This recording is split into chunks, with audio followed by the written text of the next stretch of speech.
Whenever we're at the table, everything runs smoothly. Nothing ever goes awry and everything always works for us. Nah, not at all. Let's try that again with a little bit more realistic outtake.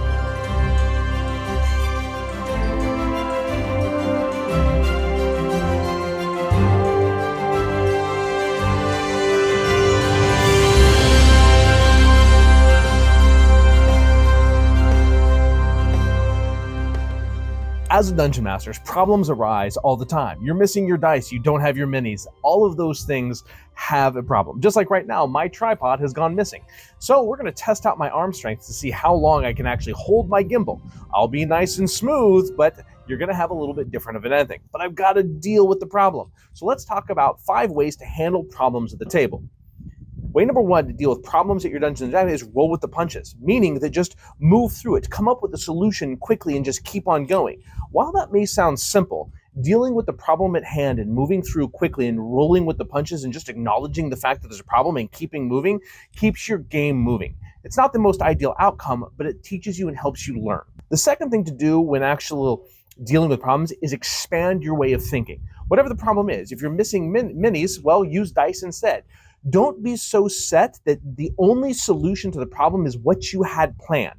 Allow yourself a little bit of room to expand what solutions could be that are actually outside of your realm of thinking. This is a big one when dealing with problems that you don't know the solution because you already had something planned. So now let's expand our thought process to encompass different things that are related to that problem. Now, this doesn't just work as a dungeon master. This works in everything in life. When you see that there's a problem that you had a solution for, you're angry that that's not happening. Instead, what are some other alternatives? Now, this brings to tip number 3 with dealing with problems at the Dungeon Master's table, and that is think outside the box. Now, I alluded to this in the last tip, where if you don't have the minis you need, use dice instead. Sometimes thinking outside the box allows us to expand our horizons in our thinking. So when you're dealing with a problem at your table, think outside the box. Think about, what would Brendan Lee Mulligan do? What would my brother do? What would my son, who's 7 years old, do if this happened to him? You'll be amazed that when you put yourself in a different perspective and ask yourself, what could be done outside of what I wanted to think, how quickly you get an answer.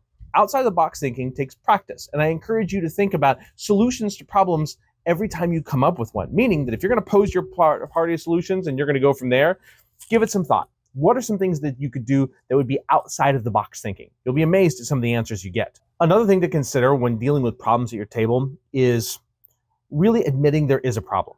If you have a problem, player problems, conflict, not having minis, just tell your players, hey, hold on a second, I got a problem, I have to solve X, I have to solve Y. When you admit there's a problem, sometimes the solution will come up from your players, not just you.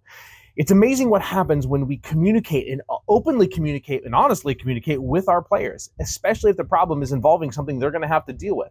Problems can come in all ranges and sizes, from player conflict to not having minis to not knowing the rule. When you admit there's a problem and you don't have an answer, you got a table of 4, 5, 6, 7, sometimes 2 people that can help you come up with a solution. Don't hesitate in asking your players for advice or to help solving those solutions. You'll be amazed at how quickly you get answers if you involve more than just yourself in solving the problem at hand. Now, if it's a problem of getting everyone together, well, maybe we can text that person. Are they able to text from work? Can we ask them what their character would do even though they can't be here? You'll be amazed very quickly of how you can get answers to things even when a player's not there. They may not be able to be there in spirit, but you can still text them sometimes. If they have to be at work, maybe not. And the final tip I'll give you when dealing with problems is take a deep breath. I know that sometimes things don't go according to plan, but at the same time, take a deep breath, pause, give yourself a second, and you'll be surprised at how quickly you can take up a solution. I shot this video today because I had a problem. My tripod went missing, my daughter lost it, and I was like, what am I gonna do? I have videos that go up on Monday, I've got no tripod to shoot, so I grabbed my gimbal. It's not ideal, I still have my mic, I still have a way of communicating with you, and I can still solve the problem. But I had to pause for a second, I had to take a deep breath, think outside the box, expand my thinking, and then ask my wife, what would you do? Because I got a problem. Well, you've got your Osmo, go ahead and grab it and shoot via handheld. She wasn't wrong. So remember, those are 5 tips you can use when solving problems. It's not just about Dungeons & Dragons, but when you use them, when you take a second and pause, you admit that you have a problem, if you ask for help, if you look outside the box, if you expand your thinking, and if you just roll with the punches. Really, they're not 5 individual tips, but they're a series of tips that work in congruence with one another to help you solve any problem that you set forth. A lot of times we get in our own way of solving problems. Remember, sometimes the solution is simple, sometimes the solution is complex. But the bottom line is we have a problem, we need to solve it. So we'll see you guys next time, and hopefully I'll have a tripod by then. Take care.